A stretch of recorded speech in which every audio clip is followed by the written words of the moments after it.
डर एक शब्द, दो अक्षर, छोटी चीज मगर काफी पेचीदा। कुछ लोगों का कहना है कि अगर आप डर गए तो आप डरपोक, मगर ये बात उतनी भी सच नहीं। असल में वो डर है जो आपको बहते पानी में कूदने से रोकता है। डूबने का डर, मरने का डर। डर आपको डरपोक नहीं बनाता, बल्कि डर आपको समझदार बनाता है। खैर, मेरा नाम है आर्यन और आप देख रहे हैं डार्क फाइल्स। तो चलिए बढ़ते हैं आज की इस कहानी की ओर।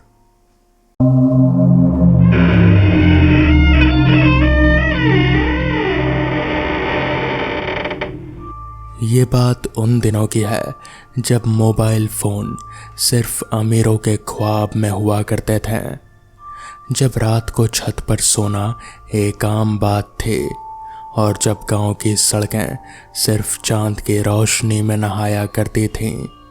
सन 1994 का जून महीना। प्रीतम शर्मा उन लड़कों में से था जो पढ़ने में तो ठीक ठाक थे, मगर जिंदगी का असली मज़ा लेना चाहते थे।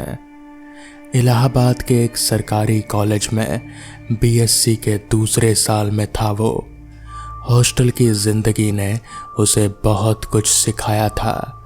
सुबह देर से उठना, मेज़ का खाना बिना शिकायत किए खाना, और सबसे ज़रूरी, कैसे भी मौसम में पंखे की हवा में सोना। पंखा उसकी कमज़ोरी थी। बिना पंखे के वो एक पल भी चैन से नहीं सो सकता था। हॉस्टल के कमरे में रात को जब भी बिजली जाती, वो करवटें बदलता रहता जब तक वापस ना आ जाए। उसके रूममेट उसे इसी बात पर चिढ़ाते थे, प्रीतम भाई, तुम्हें तो जन्म से ही पंखे नहीं पाला है। उसका सबसे करीबी दोस्त था रंजन सिंह। बिहार के एक छोटे से जिले सुपौल के पास एक गांव से आया था। रंजन मिट्टी से जुड़ा हुआ लड़का गांव की बातें बड़े फक्र से करता था। खेत, नदी, आम के बाग, दादी की कहानियाँ। जब गर्मियों की छुट्टियाँ आई तो रंजन ने प्रीतम को साथ चलने का न्योता दिया। चलो यार, एक बार असली गांव देखो। शहर की भाग दौड़ से दूर खुली हवा, ताज़ा दूध, लीची के बाग। प्रीतम राजी हो गया। उसे क्या पता था कि यह सफ़र उसकी ज़िंदगी की सबसे अजीब याद बन जाएगी। रंजन का गांव था करमाही। इलाहाबाद से पहले पटना तक ट्रेन, फिर एक लोकल बस जो सड़क से ज़्यादा गड्ढों पर चलते थे, फिर कोई 3 किलोमीटर पैदल। इस तरह करमाही पहुंचा जाता था। छोटा गांव था, कोई 200-250 घर, चारों तरफ खेत, बीच में एक छोटी सी बस्ती, और बस्ती के किनारे पर एक पुराना पीपल का पेड़ जो इतना बड़ा था कि उसकी छाया में 5-6 बैलगाड़ियां एक साथ खड़ी हो सकती थीं। बिजली का खंभा गांव में था, मगर तार नहीं थी, या शायद तार था मगर बिजली नहीं थी। रंजन ने हंसते हुए बताया, यहाँ खंबे सिर्फ नेताओं के भाषण के वक्त ही काम आते हैं, बाकी दिन बस देखने के लिए खड़े रहते हैं। रात को रोशनी के लिए लालटेन थी, पंखे का तो सवाल ही नहीं था। पहली रात प्रीतम ने किसी तरह काटी। रंजन के घर की छत पर चारपाई बिछाई गई थी। हल्की हवा आ रही थी। ऊपर आसमान में तारे इतने थे कि प्रीतम हैरान रह गया। शहर में तो वो भूल ही चुका था कि तारे इतने सारे होते हैं। नींद आई, मगर बेचैन सी। दूसरी रात और मुश्किल थी। जून के महीने में बिहार की उमस का कोई जवाब नहीं। दिन में धूप इतनी तेज कि ज़मीन तप जाए और रात को वो सारी गर्मी हवा में घुल जाती है। ना निकले ना जाए। छत पर भी राहत नहीं थी। हवा थमी हुई थी, जैसे आसमान ने सांस रोक ली हो। प्रीतम करवटें बदलता रहा। कपड़े पसीने से भीग गए, आंखें खुली रही। रंजन पास ही सो रहा था, बड़े इत्मीनान से, जैसे कि ऐसी उमस उसके लिए कोई बात ही नहीं। यार रंजन, प्रीतम ने धीरे से पुकारा। जवाब में सिर्फ एक गहरी नींद की सांस आई। प्रीतम उठ गया। चारपाई पर बैठकर उसने चारों तरफ देखा। रात के कोई 1:30 बज रहे होंगे। चांद निकला हुआ था, पूरा नहीं मगर काफी था। गांव के घर अंधेरे में सोए हुए थे। कोई आवाज नहीं, कोई हरकत नहीं। थोड़ा बाहर निकलूं, नीचे जाऊं, थोड़ा टहलूं, शायद कुछ राहत मिले। छत से नीचे उतरकर वो आंगन में आया। वहां से बाहर निकला तो गली में थोड़ी हवा थी, बहुत थोड़ी, मगर उस रात के लिए काफी थी। उसने गहरी सांस ली। अच्छा लगा। चांदनी में गांव का रास्ता साफ दिख रहा था। प्रीतम बस चलता रहा। कोई मंजिल नहीं थी, बस थकान और उमस से दूर जाना था। रास्ता खेतों की तरफ मुड़ गया।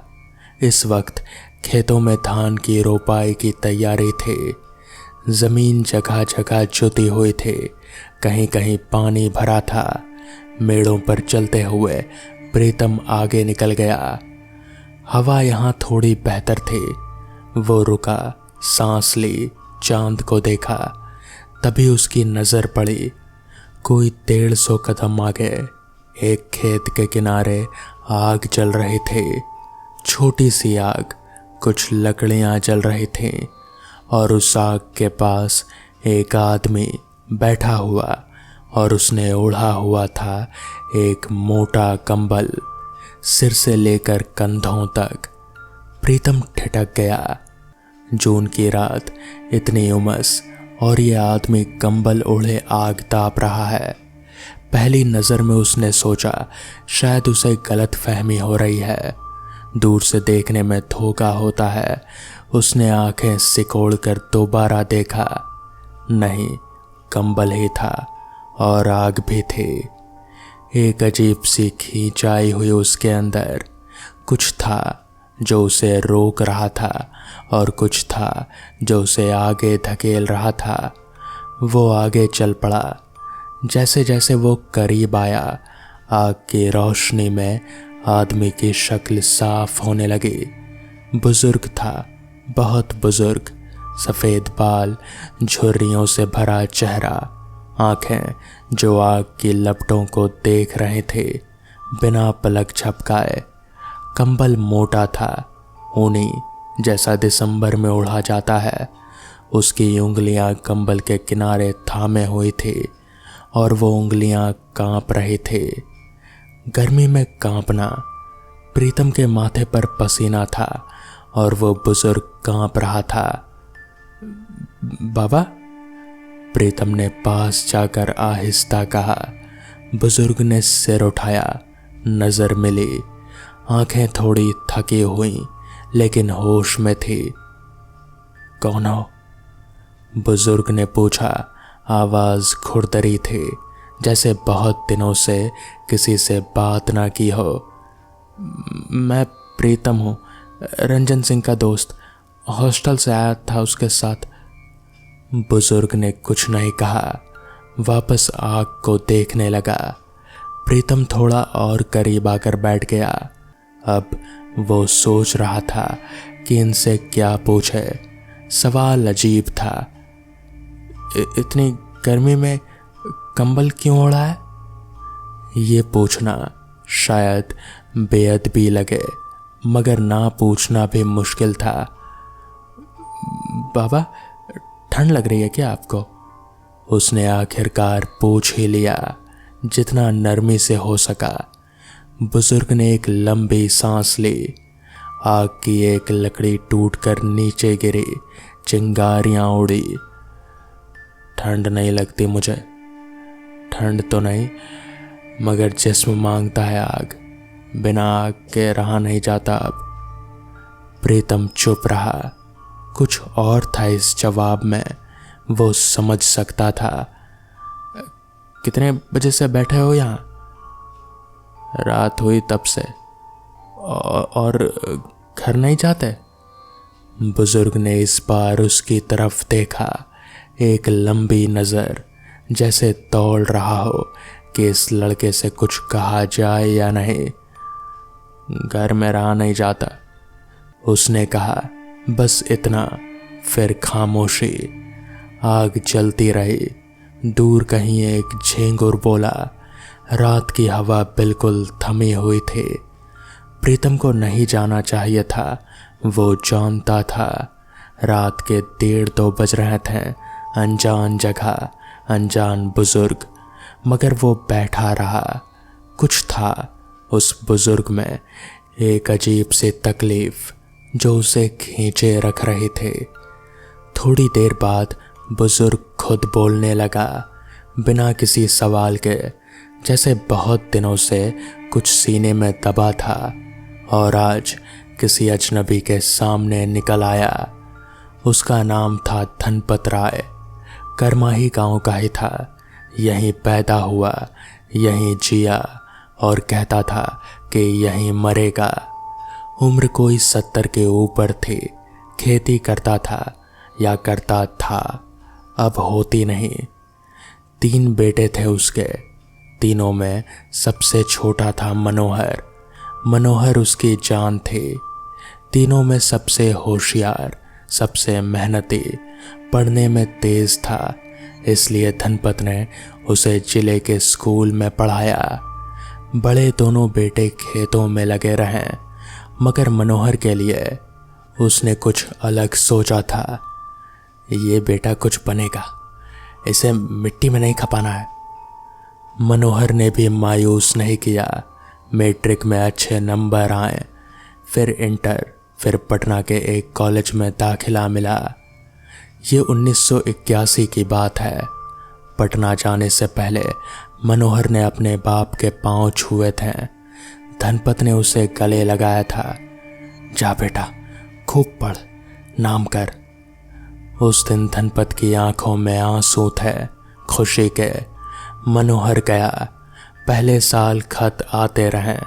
मनोहर ने लिखा, पढ़ाई अच्छी चल रही है, हॉस्टल में दोस्त हैं, खाना ठीक है। धनपत हर खत को संभाल कर रखता, एक पुरानी डिब्बी में। दूसरे साल खत कम हो गए, तीसरे साल बंद हो गए। धनपत घबराया। गांव में किसी ने पटना जाना हो तो उसने साथ भेजा, जरा मनोहर को देख आना बेटा। जब वो गए, वापस आकर बोले, मनोहर कॉलेज में नहीं मिला। हॉस्टल वाले बोले, कब का चला गया? कहाँ गया? किसी को पता नहीं। धनपत खुद पटना गया, कॉलेज का चक्कर लगाया, हॉस्टल में पूछा। मनोहर के जो दोस्त हैं उन्हें ढूंढा। एक लड़का मिला जो मनोहर को जानता था। उसने कुछ बताया, मगर वो बात अधूरी थी। मनोहर किसी लड़की के चक्कर में पड़ गया था, कॉलेज छूट गया था। आगे क्या हुआ उस लड़के को भी नहीं पता था।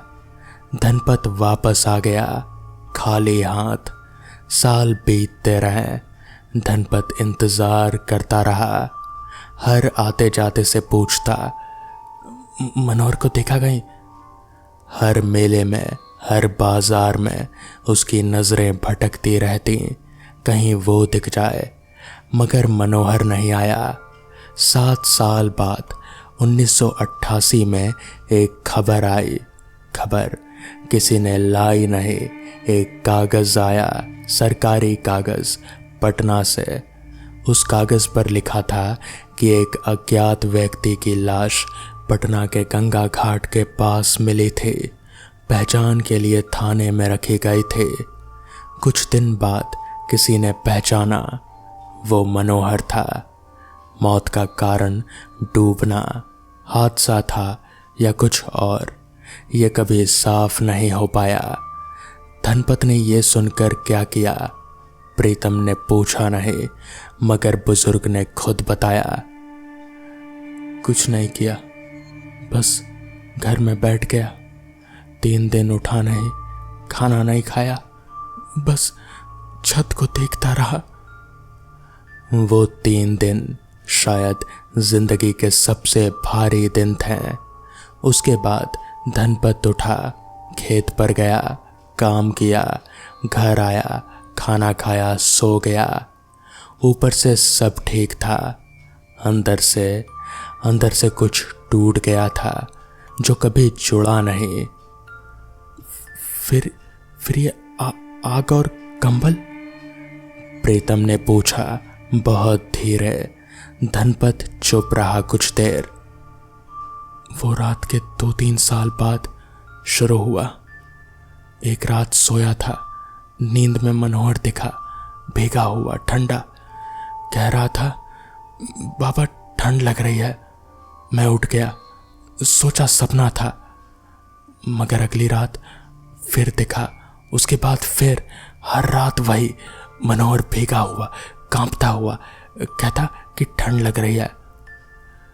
प्रीतम की रीढ़ में एक ठंडी लहर दौड़ी इस उमस भरी रात में। पहले मैं सोचता था कि ये बाप का दिल है जो तरसता है, सपने में बेटे को देखता है, मगर फिर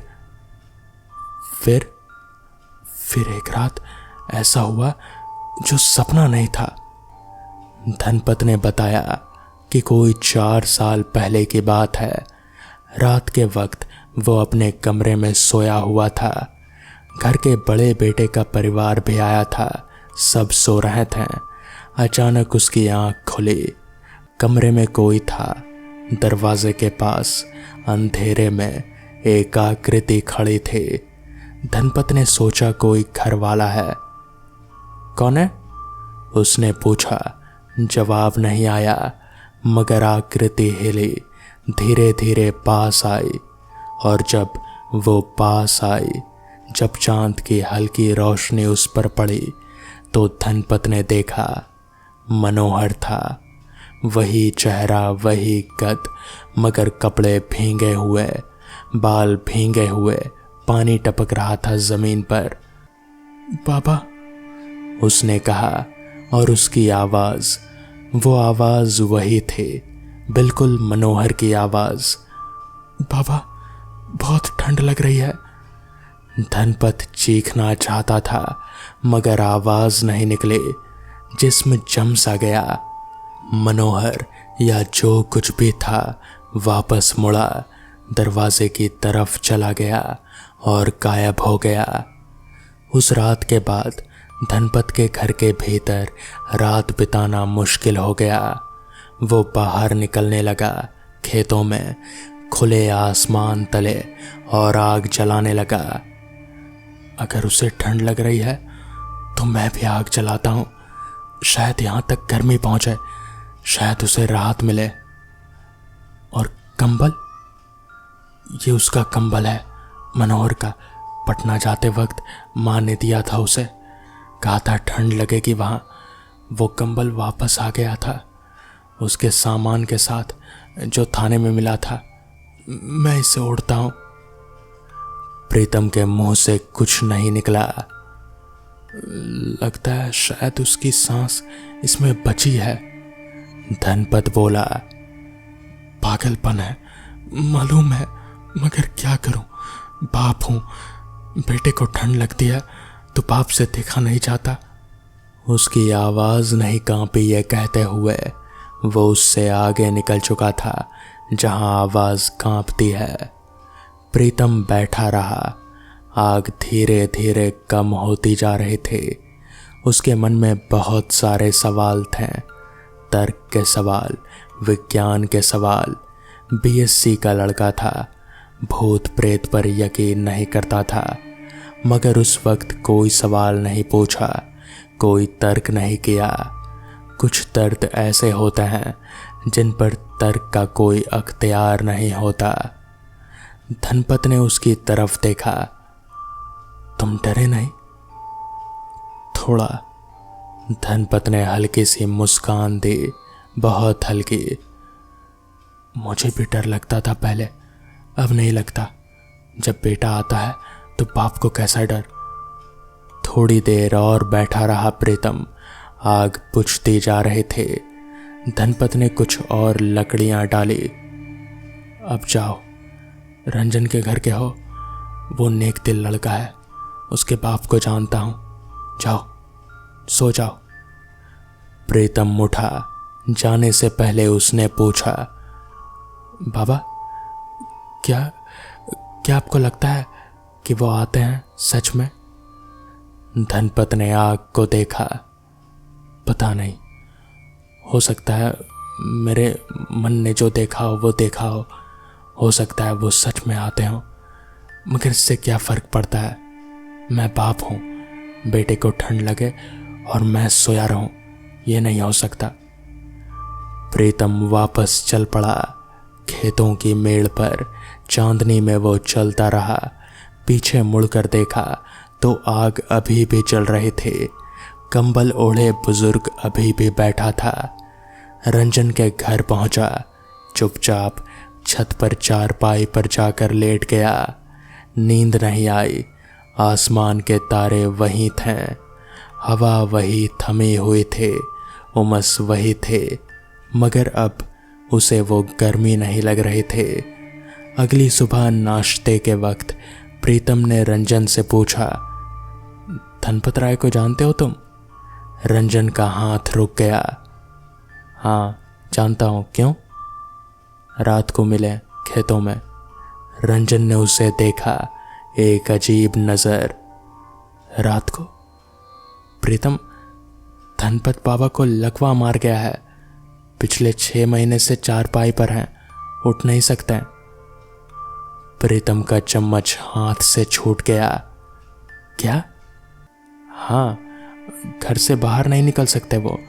घर वाले कहते हैं रात को नींद में बड़बड़ाते हैं, मनोहर का नाम लेते हैं। तुम्हें पता है मनोहर के बारे में?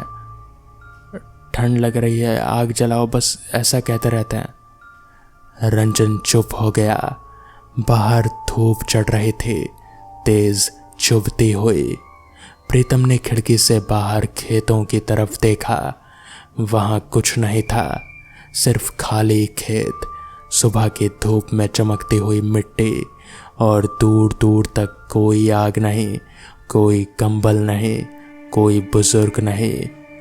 मगर उस जगह जहां रात को आग जली थी, वहां जमीन पर राख का एक हल्का सा निशान था। प्रीतम उस गांव में 3 दिन और रहा। हर रात उसने खिड़की से देखा, आग नहीं दिखी। वापसी पर जब वो और रंजन वापस बस पकड़ने के लिए निकले तो रास्ते में धनपत का घर पड़ा। प्रीतम की नज़र उस घर पर ठहरी। एक खाट बाहर निकल गई थी। एक बुजुर्ग उस पर लेटा था, पतला, कमजोर, आंखें बंद। कोई औरत पास बैठी पंखे से हवा कर रहे थे। प्रीतम रुका, ध्यान से देखा। वही चेहरा था, वही झुर्रियां, वही सफेद बाल। धनपत राय। बरसों बाद जब प्रीतम ये किस्सा किसी को सुनाता था, और वो सुनाता था कभी कभी, तो लोग पूछते थे कि फिर रात को जो मिला वो कौन था। प्रीतम के पास कोई जवाब नहीं। कभी कभी वो सोचता शायद नींद में था, शायद उमस में दिमाग ने धोखा दिया, शायद राख का निशान पहले से था। मगर एक बात थी जो उसे हमेशा रोकती थी ये सोचने से, वो कंबल। उस बुजुर्ग ने जो कंबल ओढ़ा था, उसके एक कोने पर नीले धागे में कुछ कढ़ाई थी। प्रीतम ने आग की रोशनी में देखा था, एक नाम था, मनोहर।